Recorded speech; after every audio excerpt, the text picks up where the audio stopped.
ご視聴ありがとうございます。今回は、あの路線に迫る変化のご紹介です。最後まで残っていたあの設備に訪れる未来と、その先に待ち受ける野望に迫ります。先日営業運転を開始した真っ黒なあいつ、そして路線の未来を担う、あの2編成にも注目です。私が今乗っているのは、JR 山手線の外回り、上野、東京方面行き列車です。皆さんご存知山手線は、東京都心をぐるりと囲む、全長 34.5 キロの路線。エリアによって沿線風景は異なり、池袋からの外回り列車では沿線の建物もやや小ぶりで、切り通しのような空間に線路が敷かれています。高層ビルが立ち並び、高架線が延々と続く東側とは大きく違いますね。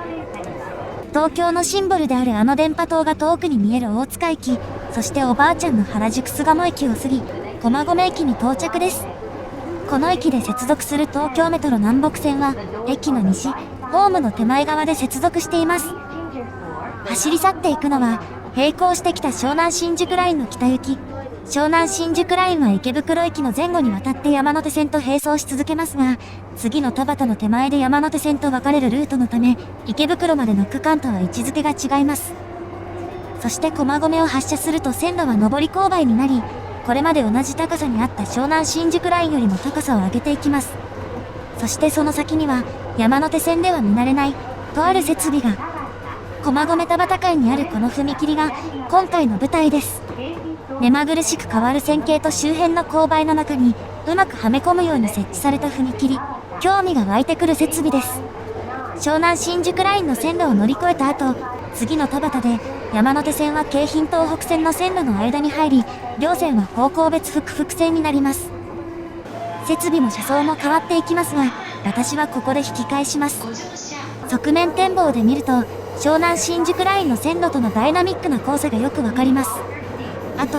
ここで湘南新宿ラインの上下線が離れているのは、この左側に湘南新宿ラインのトンネルがあり、そのトンネルが単線並列になっているのが理由のようです。そして先ほどの踏切の奥にある陸橋は、高さを稼ぐためにかまぼこ型に盛り上がっているのがよくわかりますね。駒込駅に戻ってきました。この駅の乗車人員は、山手線29駅の中では下から5番目で、1日平均3万5千人程度。なお、隣の田端駅よりは1000人ほど多いです。東京メトロ南北線との乗り換え口である西口とは反対側なので、それほど混んでいない東口から、先ほどの踏切へと向かいます。山手線の東側ではあまり見かけない、高さが低いガードをくぐって線路の南側に出た後、左に曲がって線路脇を東へ進みます。静かな場所なので、警報器の音が遠くから聞こえてきます。東口の近くには商店街がありますが、この辺りは線路脇にオフィスビルはほとんどなく、一戸建てやマンションが中心です。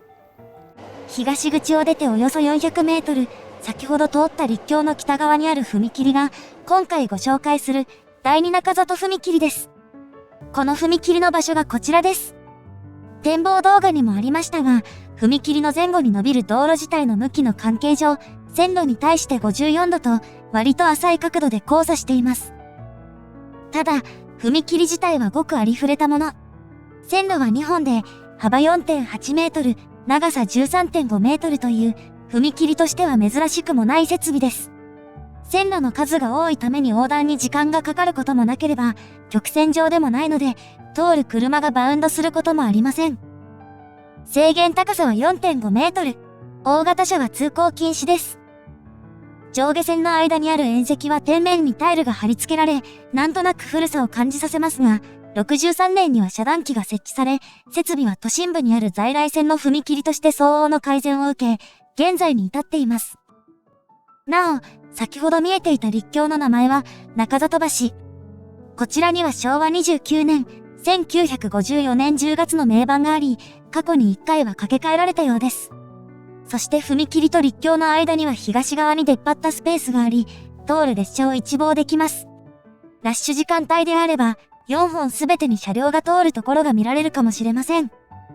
線形の関係上、陸橋と隣り合うという少し変わった立地ですが、踏切自体はごく普通のもの。この踏切の特徴は、設備ではなく立地の方。そう、これは山手線に残った最後の踏切なのです。かつて山手線には、ここ以外にも複数の踏切がありました。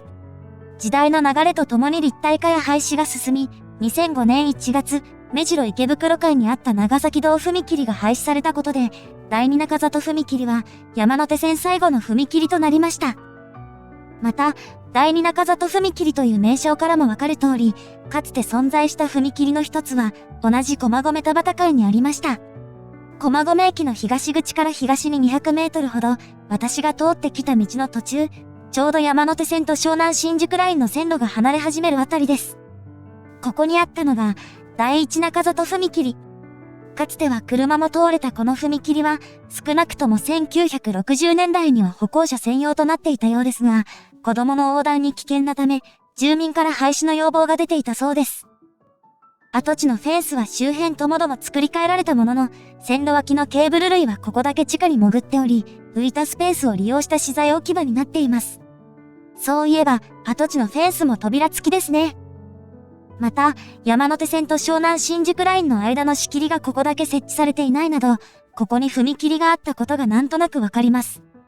この踏切は平成に入る前には廃止されたものの、西側に90メートルほどのところに線路をくぐるガードが設けられています。山手線最後の踏切となった第二中里踏切。ごくありふれた設備のこの踏切ですが、そこは都心の大混雑路線である山手線。そう、遮断時間が長いのです。朝ラッシュの運転間隔は3分から4分と、極端な過密ダイヤではありませんが、内回りと外回りが合わさり、遮断時間が必然的に長くなります。今年1月末の時点で、ピーク時の遮断時間は41分でした。また、日中も内回りと外回りが駒込駅で同時刻に発車するダイヤになっており、タイミングによっては踏切が開きません。そのためこの踏切には、近くにある陸橋やガードを利用するよう勧める看板もあります。東の富士見橋は回り込んで300メートル余り、西の中里第一隧道ガードは260メートル余り。そこそこの距離ですが、この踏切が開くまで待っているより早そうです。そしてこの踏切は、鉄道を所管する国土交通省からも、対策が必要であると名指しされています。そのきっかけが、2016年に改正された法律、踏切道改良促進法です。翌年から国交省は改良の必要性が高い踏切道を具体的に指定するようになり、93カ所が列挙された第1弾以降、これまでに1000カ所以上が指定されています。そして第二中里踏切が指定されたのは、2017年1月に公表された第2弾でのことで、この時指定された529カ所に含まれています。これらの踏切には、施設の概要や交通量などをまとめたものがそれぞれ作成され、踏切カルテと呼ばれています。そして山手線に最後に残った、この開かずの踏切のカウントダウンは、実はすでに始まっているのです。実はこの踏切には、過去に改良計画が持ち上がったことがあります。2019年6月、踏切の上にエレベーターを備えた歩行者通路を整備する案が、北区議会に示されました。事業費はおよそ17億円で、車については迂回路へそのまま流す計画だったようです。ところがその翌年、新たなプランが登場します。その舞台が、この踏切の東200メートル、富士見橋の手前。第二中里踏切の横から続く坂道を上がった先で、道路が平らになる場所です。そこから南を向くと、片側1車線ながら、幅の広くてゆったりした道路が。その反対側には、N ゲージのレイアウトにありそうな立体交差の奥に木々が生えた空間があります。迂回路である富士見橋を渡って反対側に渡ってみると、そのスペースは公園になっており、さらにその奥にはフェンスに囲まれた空間が続いています。そしてここが新たなプランの舞台です。プランの内容は、線路の北側にあるこの公園と、その北側にある別の遊び場、そして放置自転車の移送場所を道路にした上で、山手線と湘南新宿ラインの線路の上に幅20メートル強の陸橋をかけ、南側の道路とつなぐものです。これは東京都が行う事業であり、陸橋には幅4メートル程度の歩道もつくことになったため、前年の区議会に示されたエレベーター付き歩行者通路は取りやめとなっています。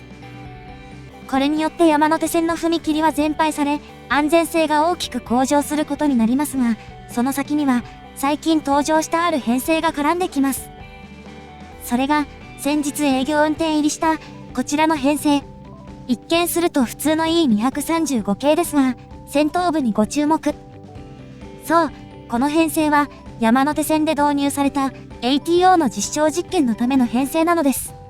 山手線では、ホームドアの導入で停止位置の要求精度が高まることから、タスクと呼ばれる装置が導入され、停止位置を自動で合わせる運用になりました。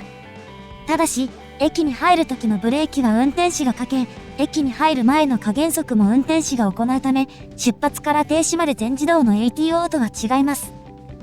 ATO の実証実験自体は2018年度に終電後の時間帯を皮切りに行われ、今年2月には営業時間帯の試験が、そして10月11日午後からは営業列車での実証実験が始まりました。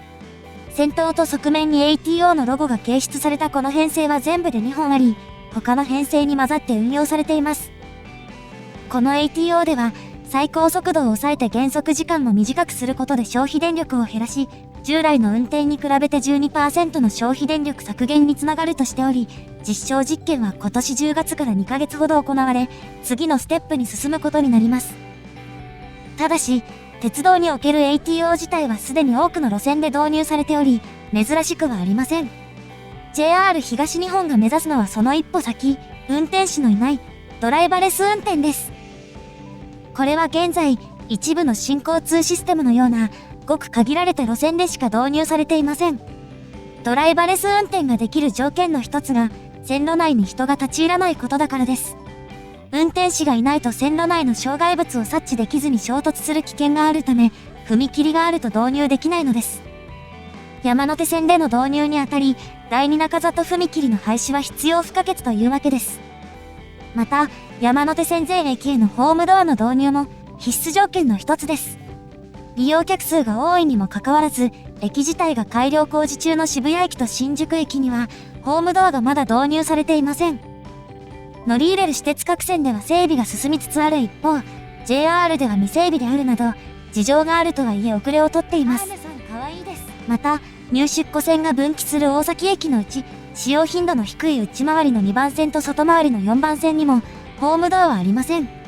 使用頻度の低い線路とはいえ、ホームからの転落の懸念は残ります。ドライバレス運転を実施するのであれば、この2線への整備も、他の2線と同じく必須になります。山手線最後の踏切は、立橋が完成する2029年には廃止される見込みです。残る駅へのホームドアの整備や車両面の準備などの後、山手線は次なる時代へ進みます。ご視聴ありがとうございました。